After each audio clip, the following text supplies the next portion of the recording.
Hi everyone, in this video I'm going to show you how you can turn off active status on Messenger.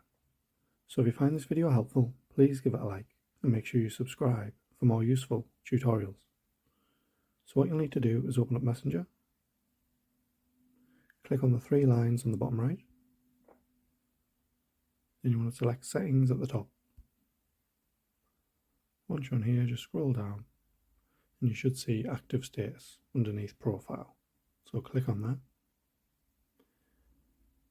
And then you can obviously just toggle that off on that.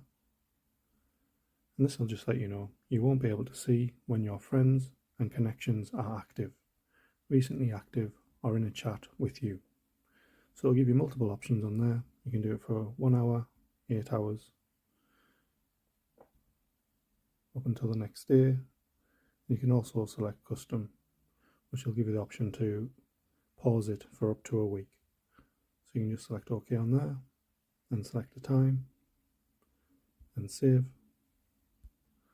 And that'll show how long your active status will be paused. Thanks for watching.